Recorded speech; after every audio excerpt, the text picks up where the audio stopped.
在光怪陆离、名利交织的娱乐圈里，一别两宽，各生欢喜似乎永远只存在于美好的祝愿与体面的通稿中。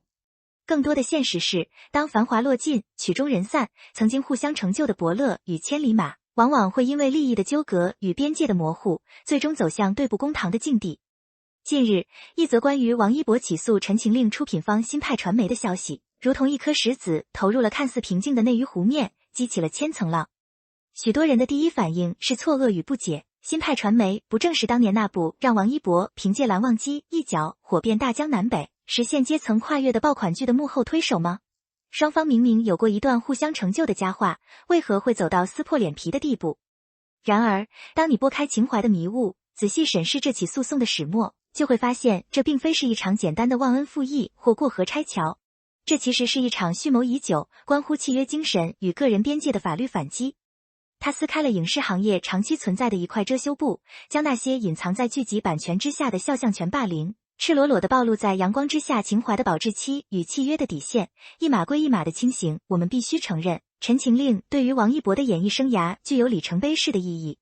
在那个夏天，新派传媒作为出品方，确实提供了优质的平台与资源，让蓝忘机这个角色成为了现象级的文化符号。王一博借此迎来了事业的爆发，出品方也收获了巨大的商业成功。这本该是一段双赢的佳话，但问题恰恰出在本该二字上。在资本的逻辑里，一旦尝到了流量的甜头，往往就会产生一种错觉，认为演员的热度是可以被无限期提取的长生不老药。根据法院公示的信息，这场诉讼的核心争议点非常清晰：授权边界。当年在拍摄《陈情令》期间，王一博签署的合同中对肖像权的使用有着明确的限定，仅授权剧组在剧集播出与官方宣传周期内使用其个人肖像。这意味着，当剧集播完，宣传期结束，这份肖像授权就应当随之终止。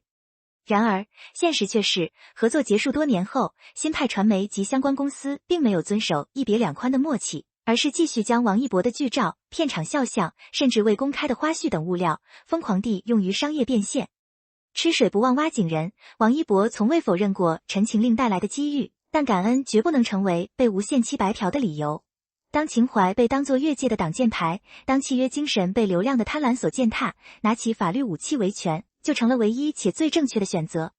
被异化的物料与失控的边界，从情怀变现到隐私消费，如果仅仅是常规的，在授权范围内的长尾销售，或许还不至于对簿公堂。但此次诉讼中暴露出的一些侵权细节，却让人看到了资本在收割流量时的不择手段。被诉方不仅制作周边小卡、实体藏品进行售卖，甚至开发衍生游戏，这些行为本身已经严重超出了原始合同的授权范围。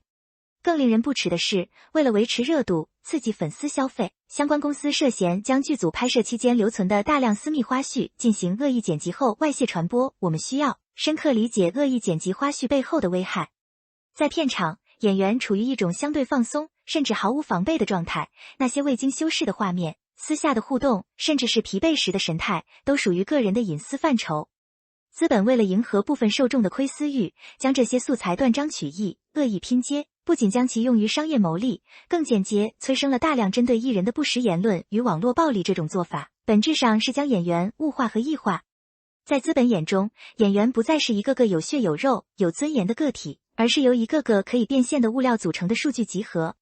他们不在乎这些泄露的隐私会对演员的个人生活造成怎样的困扰，也不在乎那些不实言论会对演员的公众形象造成多大的反噬。他们只在乎这些花絮能不能卖出更多的周边，能不能再割一波韭菜。王一博此次的起诉，正是对这种隐私消费和形象透支的坚决说不。他拒绝让自己的私人空间成为资本无底线变现的秀场，这是在捍卫一个演员最基本的尊严，精准狙击的降维打击，全链条维权的法理逻辑。值得注意的是，纵观此次王一博起诉的被告名单，你会发现一个非常专业且极具杀伤力的诉讼策略。此次被诉的主体共有5家：新派传媒集团有限公司、中国数字文化集团有限公司、北京子木有声文化发展有限公司、科洛社北京文化发展有限公司，以及随州市曾兜区新存慈电子商务商行。这5家公司绝非随意挑选，而是精准覆盖了衍生品产业链的每一个核心环节。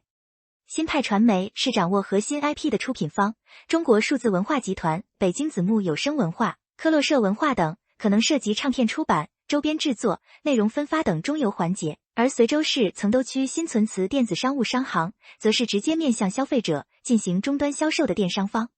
在法律实务中，很多艺人维权往往只盯着源头的出品方，结果出品方以外包为由推卸责任，或者只起诉终端销售方，结果野火烧不尽，春风吹又生。而王一博团队的这次操作，堪称一次全链条的降维打击。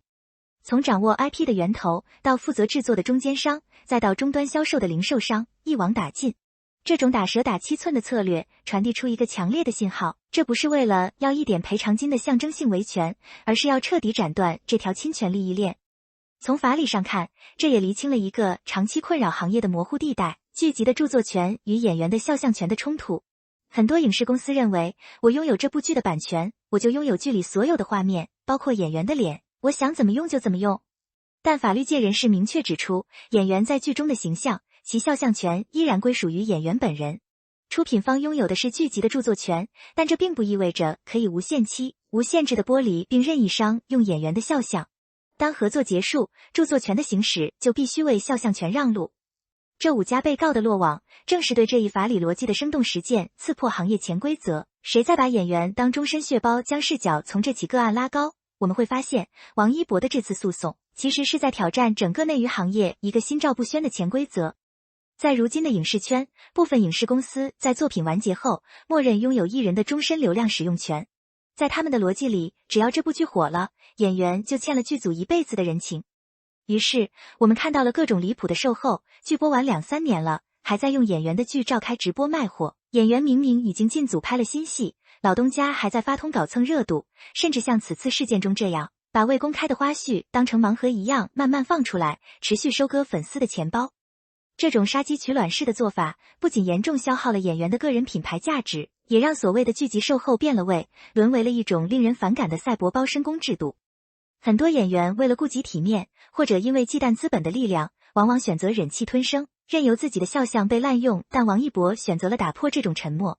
他通过法律途径维权，不仅是在捍卫自身的合法权益，更是为整个文娱行业敲响了警钟。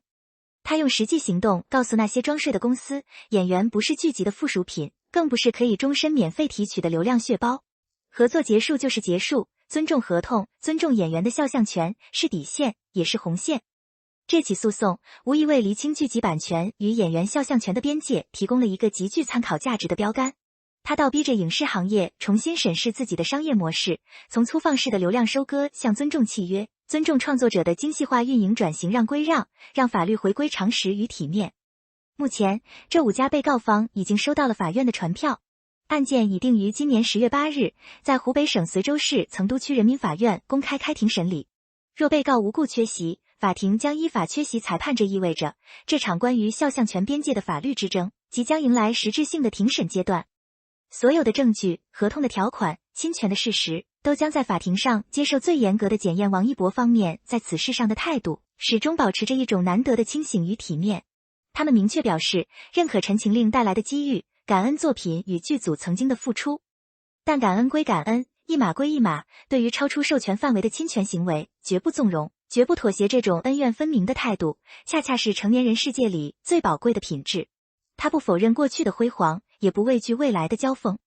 他告诉所有人，真正的体面，不是靠无底线的退让和忍气吞声换来的，而是建立在尊重契约、坚守底线的基础之上的。10月8日的随州秋风或许会带走夏日的浮躁，但带不走对法治精神的呼唤。